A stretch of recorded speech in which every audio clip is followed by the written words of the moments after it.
Assalamualaikum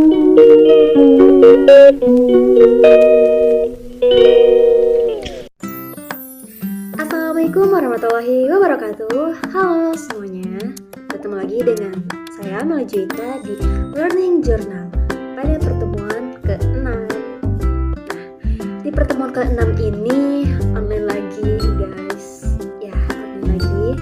Tapi insya Allah pertemuan selanjutnya offline.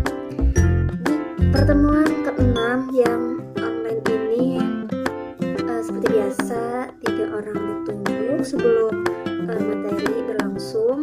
Itu ada Muhammad Yandiri, dia mereview buku Atomic Habits.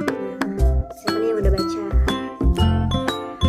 Terus yang kedua itu ada Zafa yang menjelaskan tentang kaidah. Dan yang terakhir Tuti, dia mempresentasikan komputer akuntan gitu ya. Tapi dari ketiganya itu jujur saya kurang ngerti gitu ya dari segi materinya, tapi saya tetap dengerin. Oke, next kita lanjut ke pembahasan materi ya. Nah, di pertemuan ke-6 ini tuh ada kelompok 4 membahas materi tentang syarat-syarat public speaking dan juga hambatannya. Nah, pada syarat-syarat public speaking itu ada 3. Yang pertama ada materi, selanjutnya yang kedua itu ada tempat, dan yang ketiga sasaran atau audiens. Yang pertama itu ada materi. Nah, tentunya seorang public speaker itu harus punya materi atau pesan yang ingin disampaikan. Jadi menyiapkan materi itu penting banget, karena ya untuk apa public speaking gitu kalau misalkan nggak ada materi yang ingin disampaikan. Jadi materi itu harus ada, karena itu sumber informasinya gitu. Nah, terus yang kedua itu tempat. Nah, untuk tempat biasanya di ruangan ya, tentunya ruangan yang nyaman agar public speakernya itu merasa nyaman juga bisa menyampaikan informasinya dengan jelas. Nah, itu sekarang ini karena zaman semakin berkembang ya, kegiatan public speaking itu tidak hanya secara tatap muka langsung gitu. Ada juga nih kegiatan seperti webinar gitu kan, talk show yang dilakukan secara online.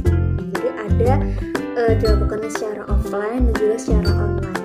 Nah, kalau yang online itu biasanya menggunakan platform Google Meet, Zoom, YouTube dan sebagainya gitu. Tapi walaupun secara online tidak mengurangi nilai dari syarat public speaking tersebut gitu. Karena itu juga bisa disebut sebagai tempat.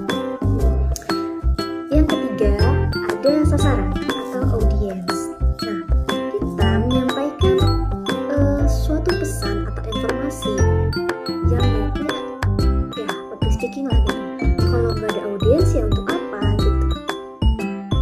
Karena informasi yang akan kita sampaikan tentunya harus disampaikan, tentunya harus mempengaruhi banyak orang, mengajak audiens. Oke, selanjutnya ada hambatan-hambatan dalam public speaking. Nah, dalam public speaking hambatan itu ada hambatan internal dan juga hambatan eksternal. Nah, pada hambatan internal itu biasanya dari diri sendiri atau dari diri public speakernya gitu ya. Nah, biasanya seseorang yang akan melakukan public speaking itu hambatannya yang pertama, dia tidak terbiasa berbicara di depan banyak orang gitu. Sehingga muncul rasa gugup, cemas, kurang percaya diri karena tidak terbiasa untuk berbicara di depan banyak orang atau di depan umum. Terus selanjutnya itu persiapan materi yang kurang, tidak menguasai materi. Nah, seorang public speaker tentunya penting untuk menguasai materi, karena pesan yang akan disampaikan itu harus jelas, informatif dan juga berisi kebenaran lah gitu ya, tidak hoax. Yang terakhir itu ada seorang public speaker itu tidak mengenal situasi dan lawan bicaranya. Misalkan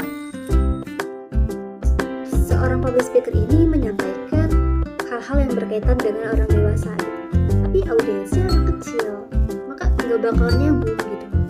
Next, hambatan eksternal dalam public speaking. Nah, untuk hambatan eksternal ini di luar dari diri seorang public speakernya. Untuk hambatan biasanya didapat dari audiensnya yang kurang kondusif gitu kan, atau ya berisik, tidak memperhatikan orang materi yang di depannya gitu. Terus dari segi waktu juga biasanya di acara seminar, talk show atau kegiatan lainnya itu seorang public speaker diberikan waktu untuk menyampaikan pesan. Nah, dari waktu ini kadang tidak cukup gitu seorang public speaker ini yang akan menyampaikan pesannya, materinya gitu. Jadi dari waktu ini bisa menjadi hambatan ya. Terus ada teknis dan tempat. Nah, biasanya nih kendala teknis ada aja di beberapa acara public speaking gitu. Entah dari mic-nya gitu kan, atau proyektornya, sound dan juga sebagainya. Dari segi tempat pun gitu ya, yang kurang memadai, itu bisa menjadi sebuah hambatan dalam kegiatan public speaking. Dan yang terakhir itu ketidakjelasan tujuan dan sasaran bicara. Nah, maksudnya ketidakjelasan tujuan. Jadi ini tuh bisa juga berkaitan dengan seorang public speaker atau kurang menguasai materinya, sehingga sasaran pembicaraan itu terkesan ngalor ngidul atau tidak jelas gitu penyampaian pesannya. Oke, mungkin itu saja materi dari pertemuan ke-6 terkait syarat-syarat public speaking dan juga hambatan dalam public speaking. Semoga di next pertemuan aku bisa menyampaikan lebih jelas lagi terkait materi selanjutnya. Nah, untuk itu aku pamit. Sekian untuk pertemuan ke-6 ini di Learning Journal. Terima kasih. Wassalamualaikum warahmatullahi wabarakatuh.